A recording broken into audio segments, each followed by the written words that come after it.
bi muy wax ci fin bi. Il a fait comprendre que c'est comme si les gens on n'a pas voulu toucher à ce qu'ils faisaient. Parce que déjà ñu ngi sur le terrain et qu'on veut aller vite. J'ai cru entendre ça. Dans un sens. Passation de service yi da nga koy baral. Oui, sachant que ñenn ñi ils ont presque gardé leur poste. Parce que voilà on veut aller vite nangam. Ce que j'ai compris mooy am na un boulot qui a été entamé. Il faut pas que ñu perdre du temps. Mais pourquoi alors avoir enlevé Matar Ba?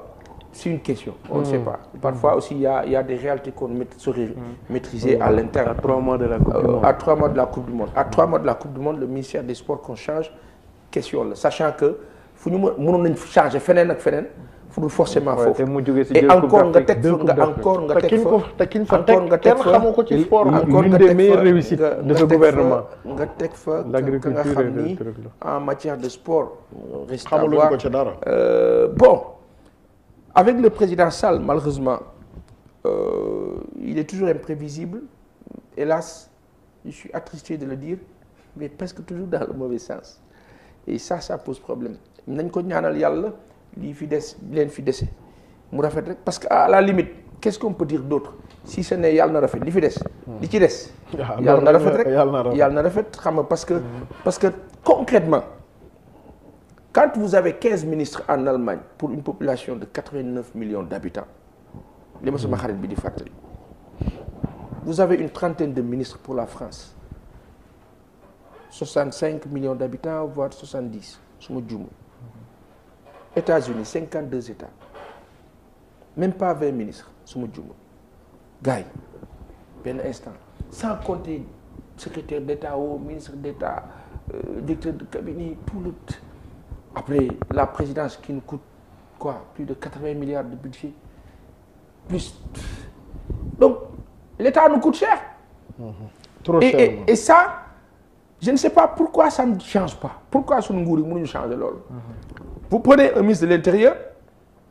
Birame Faye sunu xarit ba baax boobu nga xam ni mën na la servir fu ne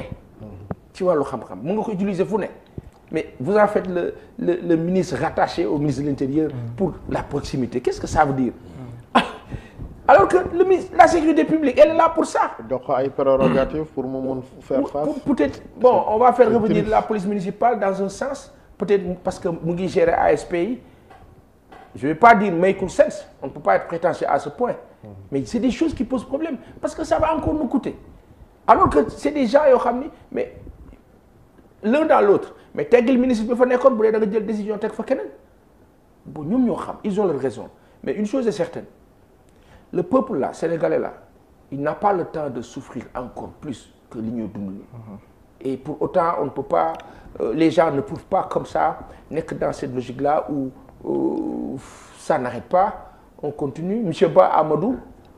il a grandement du pain sur la plage qu'est-ce qu'on dit sur la planche ou sur la plage sur la plage loolu nañu wax tubaab a soof Mohamed c'est compliqué je prie que Amadou Ba réussisse ça va pas être facile ci option bi et j'ai comme l'impression parce que dans son speech aussi je l'entends trop dire li président bi bëgg et ça même en conseil stratégique et de communication je lui aurais suggéré d'éviter parce qu'après finalement on le met dans le même sac et après on n'a pas cette impression de nouveauté après ñun ça nous agace ça nous fatigue parce qu'on se dit mais gars ñun xanaa ñi jànguñu ci leçon yi mais xanaa kilifa yi sax jàng nañ tuuti mooy définir la politique. non au-delà c'est-à-dire xam nga tey même le président de la République dama la ne man su ma doon président Macky Sall maanaam gars yi noonu ci wàllu koom éviter ça parce que dafay tax man mon image n'est pas bonne vis-à-vis de ces populations-là si vous revenez sur la même caisse mais mooy loolu d'accord c'est-à-dire que li ma doon wax sànq espoir il faut faire renaître l'espoir dans ce pays-là et l'espoir tey jii nii boo nee Ismaïla Madior Fall ministre de la justice Sénégal yëpp tiit parce que dans l'entendement moo fi indi troisième mandat bi du am ñëwaat tegaat fi ay en principe doute bi dugg donc finalement est-ce que indiwaatuñ ko pour mu conforter la thèse de oui vous savez et cetera mais fan la Ismaïla Madior Fall war a mun taxaw bay xool Sénégalais tey ci ay bët ne leen non li ma waxoon en fait du loolu fan vous pensez que les gens vont accepter ça mais peut-être ñu maandu peut-être toog déglu leen ba xam fu ñu jëm mais 16 mois 17 mois ñu nekkaat ci même posture bi autant de ministres autant de. Thierno Diop. waaw man de li ma si jàpp mooy dafa mel ni on dirait j'ai l'impression que le président Macky Sall il sait ce qu'il va détruire mais